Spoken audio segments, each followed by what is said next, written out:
Well, good afternoon and welcome to Leading Virtually. We're looking forward to everybody joining us here today. So, as you start to join, go ahead and open your chat window and go ahead and indicate to us what room in your home you are working out of today. So, as I start to see some of those, we'll start to get started here.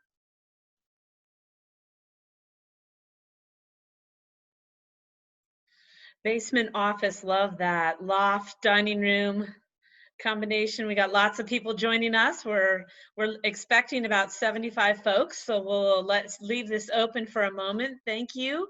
Lots of people working out of their bedroom in their basement. Hi, Jack. Good to see you. Some old friends that I haven't seen in a while that are joining me. As you're entering that into chat, please take a moment and you're going to need your smartphone with you. So if you want to pull that out, we're going to use that here as we go through this presentation. And while you're doing that, go ahead and grab a piece of paper and a pen because we're going to ask you to jot down some things. We want to make sure that this is extremely interactive. So we still have people joining. We have about 30 on, people coming in, working out of their living room, working out of their office, working out of their kitchen table. Me, myself, today, I'm working out of my dining room. Decided I was tired of sitting in the other room. So I'll give you a few more minutes. Still people working out of their home office. All right, we're going to go ahead and get started. We have a lot of content that we want to get through with you today, and we want to welcome you to Leading Virtual. We're excited about all of you being there, and I'm sure if you're like most leaders, you're sitting there asking this question: what's next? How long is this going to last? And how long am I going to have to work in these type of conditions remotely? And a lot of you are also wondering, what am I going to do with, how are my employees going to handle this? What are my customers going to think? And how is my supply chain going to be impacted? So unfortunately, there is no playbook for the 21st century pandemic. Good afternoon. My name is Barbara Grisey, and I am Vice President of Organizational Change Management at AVAP. And I'd like to introduce my colleague, Dr. Shannon Sims. She and I will be spending the next 30 minutes with you, and we're looking forward to walking through Leading Virtually and to the next two series that we have coming up, Team Engagement and the New Normal. As we progress through these series, they're going to become quite interactive, and you're going to have the opportunity to really start to think about yourself in this environment and what you're going to be working on. So let me first introduce you to AVAP. AVAP is a consulting firm that specializes in platform management and technology consulting. We're thought leaders in organizational change management. We have about 600 employees, roughly over 300 clients, and we are a thought leader with ProSci and the only authorized training provider for ProSci in the United States. So we wouldn't do you justice if we didn't start out with change management. So I'd like to talk about the OCM, the Organizational Change Management Guiding Principles, the 5 that we live by, and how we're going to tie those into today's session. Number 1, we change for a reason. And in today's society of what's going on, change is happening so rapid. And we really have to think about how are we helping everybody in this new environment. And then number 2, organizations don't change, but people change. And we want to make sure that it's not us that's changing. We have to bring the people along with us during that change. And then number 3, most importantly, we need to have that framework that's going to guide us to be proactive, and how can we be supportive during this time. And number 4, you as leaders in your organizations are the key to the success. We can't do it without you, and we can't do it smoothly without you. So one of the things we want to start off with before we start to dive into the 5 areas we're going to focus on is we want you to pull out your smartphone, and we really want to talk about leading virtual. We understand that you're dealing with a lot of challenges, and you're faced with helping your employees rapidly adjust to this new environment. And maybe you have some feelings and some bias about working in this virtual world, and you want to think about what is it and how do you feel when you're going through this change. So we're going to pull up a Mentimeter here. So if you go to menti.com and put in this code, and I'm going to watch to see how many folks, we have about 40 folks on the phone, and I want you to fill in the word, or how are you feeling in regards to our current reality of working remote? And a word cloud's going to start to pop up.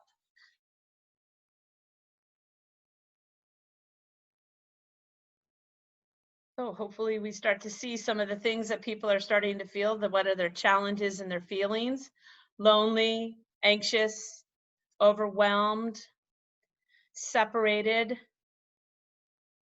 These are all good things. I feel all of these every single day, and I'm sure most of you feel some of these as well. And these are the things that we want to make sure that we start to address. And we're going to take you through 5 different ways that you can start to look at these.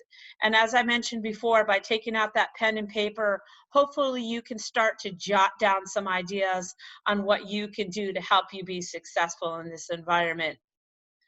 So some good words that are coming. There are some people that they feel no great issues. Some of us have anxiety. Some of us are unsure. Some of us are uncomfortable. And some of us are challenged.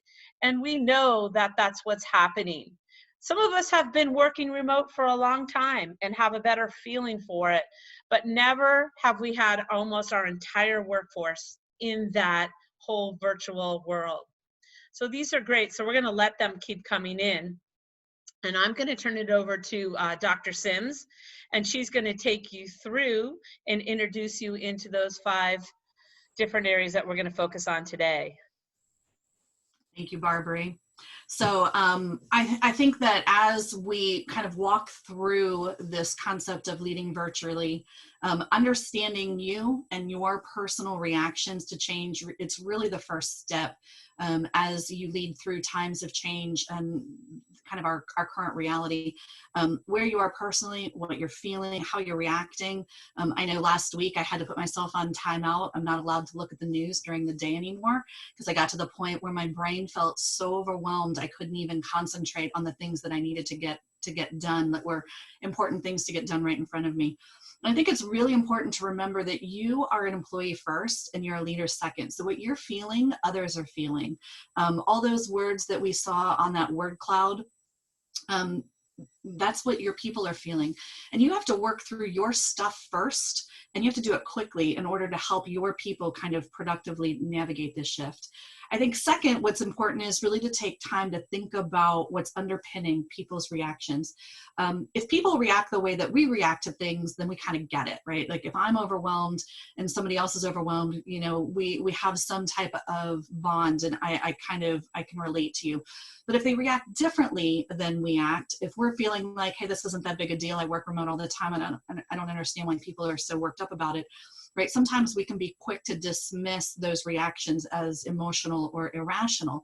And I think understanding just a little bit about neuroscience as a leader can really help you as you're leading your people during these times of uncertainty and rapid change. Each and every one of us experiences something that we call psychological safety. It's really about how our brain is wired. And there are a number of brain-based models for interacting with other people. Our brain influences how we react in social settings, and it really provides the context, I think, for us in our current situation. So we're going to look at 5 specific dimensions. These are things that often become sources of fear for our people. They activate the same threat and reward response in our brain that we actually rely on for our physical survival. And the 5 areas that we're going to look at are certainty, that ability to predict the future. We're working in a situation right now where it is so, all of us, 100% of us, we don't know what tomorrow is going to bring. The second area is around connectivity. How important are we to others? We know that sometimes just by being in close proximity, or people spending time with us. Now we're kind of remote and we're being told, like, don't even go spend time with your friends and family, right? Minimize contact unless you're in a caretaker role. So that has an impact, and it can start to become a source of fear. Empowerment, our understanding, our boundaries and our autonomy and our independence and our freedom. It's all about control and our sense of control over events. Our position. that stability of our role and our responsibilities, that has an impact on our status and our security. So how safe do we feel right now in our current employment situation? And the last area is really around equality, and are those interactions with other people, do we perceive them as being fair? I think in times of threat, our body doesn't know the difference between an emotional and a physical situation. I joke with my sister all the time. She experiences great road rage. And I share, your body doesn't know that you're not being chased by a saber-toothed tiger. It's processing that psychological reaction the same as if you're having a physical threat. And that's because strong emotion is processed in our lizard brain, that very primitive part of our brain that helps to keep us alive. Strong emotional reactions can feel like a sense of survival. Research has shown that this response actually can stimulate the same part of the brain that processes physical pain. So our brain is sending a signal that we're in danger, that there's something wrong, and then our reactions are commensurate with that feeling. So when we're threatened, whether it is physically or socially, we release cortisol. It's the stress hormone. That affects our creativity and our productivity. So if you've ever been in that point where you're like, I literally cannot think straight, I'm so stressed, I cannot think straight, it's because of the cortisol.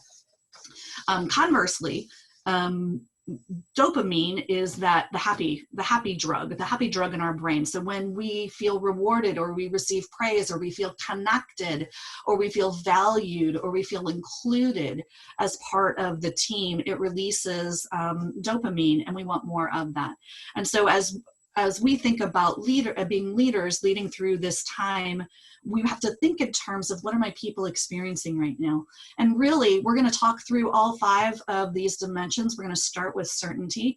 And I think right now, certainty and connectivity are definitely key areas that folks are experiencing some challenges with.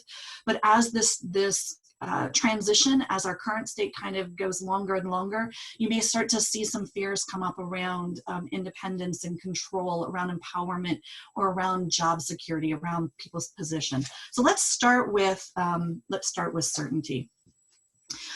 As I mentioned, certainty really is about relating to our ability to predict what the future is going to hold. The better we are at this, the happier we're going to be, the more certain we're going to feel about our environment. If I can't predict the future, then I kind of feel uncomfortable.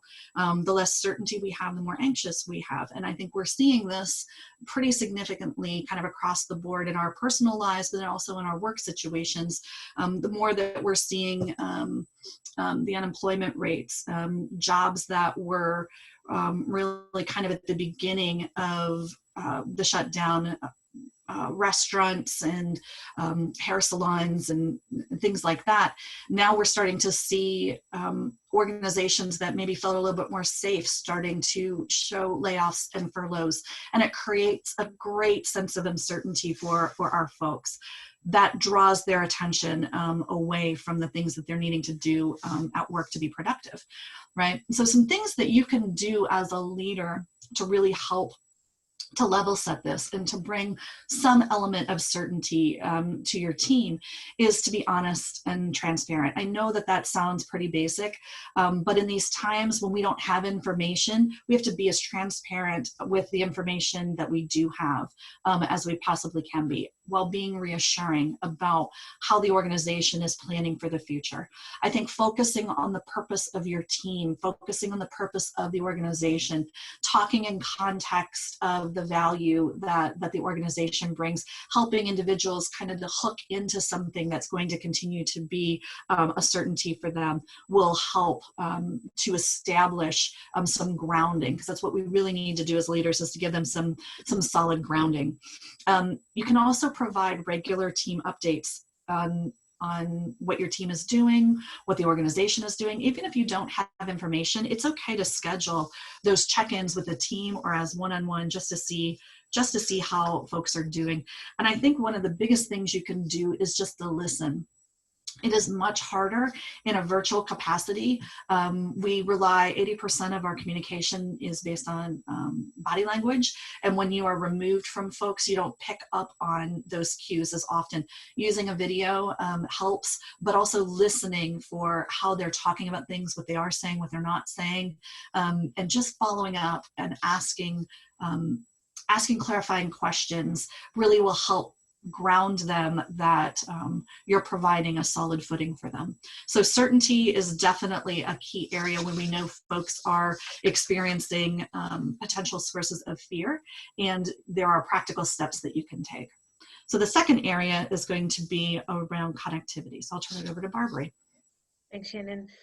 So based on the clarity and making sure that you have those, that you're listening in the one-on-one check-ins, we want to talk about connectivity, because that is the key, and that is the success that we have to face as we're starting to work in this new world.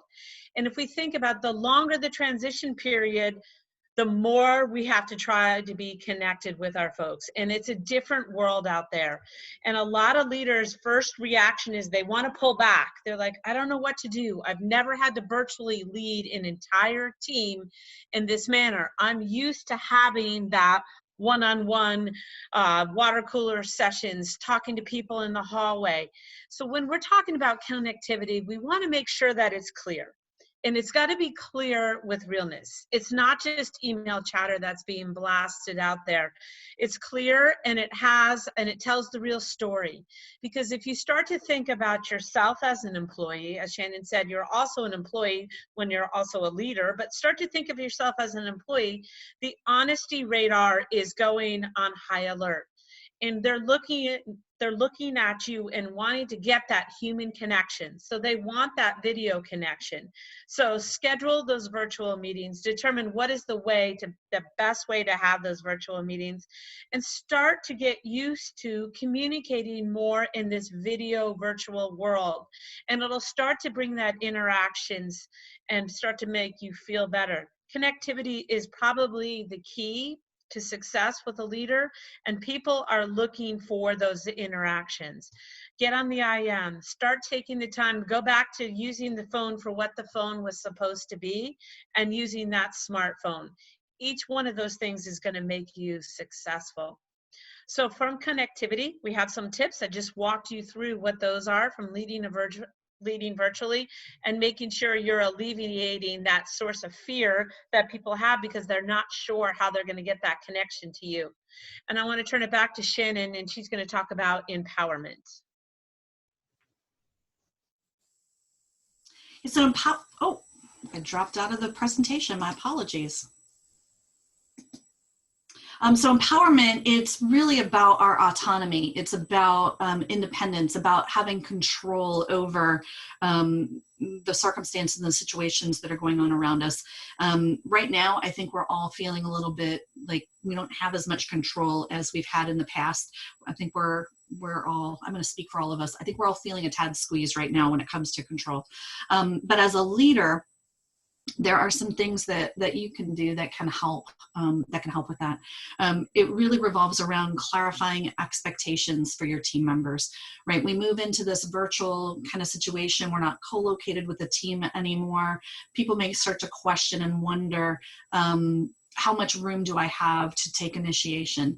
They may wonder, are my roles and responsibilities changing? So making sure that you are reinforcing and sharing and reminding folks of what their boundaries are, what the expectations are, supporting the ideas of others who reach out proactively. If somebody reaches out with a great idea, rather than feeling like you have to be the one to do it, let them take point, let them run with that. We've had a number of folks in our firm that have started hosting virtual happy hours. They've started a trivia. One of our team members, she started the Netflix club. It helps to build a connectivity, but it's not something that I have to run with. If somebody's bringing a good idea, I want to give them the freedom and the ability to actually kind of own and run and work with it, right? So we have very little control over a lot of things, but if I have a good idea and you let me own it, it can just help to establish that sense of empowerment, right? And I think one of the things that we as leaders need to do, it's really to change our style of leadership to meet the needs of the individual, or to meet the needs of your team or your group. So really thinking about situational leadership, and when does it call for you to be involved to solve a problem? When does it, when is it okay to let your team go solve the problem and come back with a really great idea? Now more than ever, experimenting with innovative kind of activities, this is a perfect time to kind of go and explore that. So the fourth area is really around not connectivity. Position. It's around position. So I'm going to talk to you about position. So we're starting to see some questions coming up in chat. So yes, Christine, we will be sharing this with you after the session. And Jenna, we're going to come back to your answer. That's a really good question about what do you do with a history of overreaching in normal conditions, and they're kind of going even a little bit more rogue. We're going to get back to that with and we'll talk to you about that. But first, let's talk about position. Position is key because I think we're all in this situation. We're all starting to feel this way. And we're starting to think about, you know, what am I going to have a new job? Let's talk about safety. What's my day-to-day role going to look like? We're so used to being dictated and structured by getting in a car, going to an office, knowing that we're going to be there from a very specific time, and having that ability to lead our team in that type of environment. And it's really challenging when we don't have that face-to-face. And so we want to make sure that you start to think about, your people are starting to think about this. Just as you told me in the beginning about the nervousness and the excitedness and the discouragement and not understanding, they want to know where their position is. Where do they fit in that group? And so let's take a look at the tips that we have from there. And the tips are going to really help us make sure that it kind of goes back to that virtually interacting with them. And then what is that vibrant conversation that you're having with each and every one that you're talking to? And it's very important that people really start as a level set where they are in the organization and have a much better understanding of what that's going to look like. So, and then I'm going to turn it over to Shannon for the last one on equality, and then we're going to talk through in the last 8 minutes some actions. Yep. So I think, Jenna, your question about folks going rogue, kind of overstepping their boundaries, kind of plays into this last area around equality. Equality is all about fairness, our sense of justice and equity in the interactions that are taking place around us. In our work environment, right, we have norms. We know kind of what to expect, and you are always going to have, even in a brick and mortar kind of co-located space, you're going to have people who kind of push those boundaries. And so when you think about that kind of situation, we have to double down and be even more engaged, and making sure that we are maintaining our accessibility and that we are being consistent in this shifting work. I'm shifting to virtual work environment. It might be as much as, if you know you have somebody, I'm answering Jenna's question, but if you have somebody who kind of is a boundary pusher, maybe you have a regular check-in with them, right? And you are just being consistent with the expectations. Making sure that you have equal accessibility to your team members. Maybe that's a virtual happy hour or virtual office hours, or you're just setting up a time where you're just calling and checking in with folks. They see in a normal day-to-day, if you have an office, they see people who come in, they see what meetings you're in, they see who's spending time, right? And there's this equilibrium that we establish in the workplace that we have to fight twice as hard when you're in a remote capacity to find that equilibrium and to establish that equality. It's about helping our people to feel included. If you have somebody who kind of presses or pushes the boundaries, sometimes you have to call them on the spot in the meeting, right? Which is always uncomfortable. It's uncomfortable in person. It's uncomfortable on video, probably less uncomfortable when you're sitting in I'm sitting in my home office, but just had a meeting the other day and everybody had their videos on and somebody didn't. And we could have just let it go, but the project manager made a decision that they were going to hold everybody accountable and it was going to be equal, and called that individual out. And made them turn their video camera on. That gives everybody else a sense of that it's equal, and that we're all on the same playing field. So those are really kind of the 5 key areas. And I see that we have a couple questions. Barbara, is there any questions that we need to be answering right now? No, we're good. Thank you. Okay. And so really what we want you to think about, this is where you pull out your smartphone again from Menti. And we just have a quick poll for you. And it's really asking you to kind of just check all that apply on what are the things that are impacting your personal ability to adapt and be productive in the new environment, right? We all are thinking about many different things. It may be concern about our job or benefit loss, or personal interaction, our personal loss of control, team concerns. Can I actually answer my teams? The negative news. I can't even at this point. I just can't even. And I'm in Ohio, and we have some pretty positive news, right? Rumors, right? What are the things, and is there something that's really kind of pressing on your mind? Family distractions. I was just talking with a coworker, and he's trying to homeschool 2 middle schoolers who were fighting over Monopoly, right? And it happened 10 minutes before that, and he had to send them both to their rooms, right? And that's what he's coming into the meeting with, right? Those are realities that we're all kind of facing on a day-to-day basis right now. So we appreciate your kind of responding to this. I'm going to keep this open. If you haven't weighed in, it'll keep tallying on the back end. So please, by all means, provide us with your input. And we're going to close this out then with some actions that matter. Thank you, Shannon. So those are very valuable information that you sent to us. So let's talk about actions matter. This is where when I started this conversation with you, is where I want you to think about what are the things that you're going to do differently. So staying connected. And we understand that you are in center stage. People are watching how you behave. They're looking at you for guidance, and they're also watching to see what you're doing. So I want you to make sure that you stay connected, that you show that you're available to others, be creative, and start to show up when you're being asked to show up. Turn on your video camera. Make sure you're showing that you're being there. And I'm going to turn it over to Shannon for clarifying expectations. I think we've talked about this a little bit, but just being super consistent on expectations, reinforcing the mission of the organization, helping your team to reprioritize, right? They are juggling distractions. They may not be able to get everything done that they were able to get done in the past, helping them to reprioritize, making sure you're recognizing their efforts, recognizing the environment that they're working in.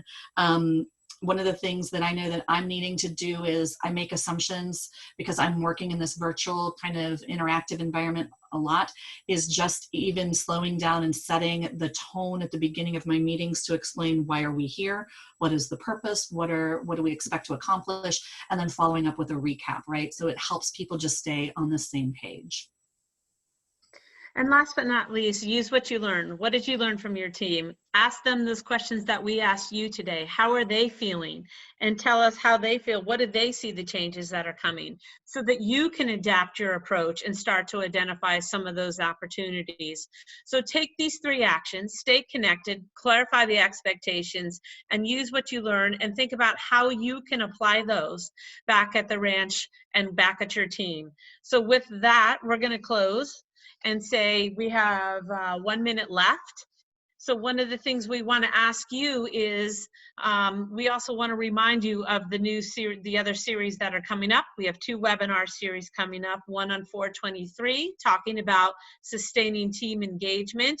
This is going to be a lot more action oriented. You're going to start to build out what your plan's going to look like, and follow us up with the 3rd one, which is going to be transitioning back to the new norm, and really getting you to think about what is that action planning, what is that thought leadership, and how are you going to get that set up. So Shannon, Dr. Sims, and I thank you, and we look forward to seeing you next Thursday on April 23rd. Have a great day. Great, thank you. Have a good one.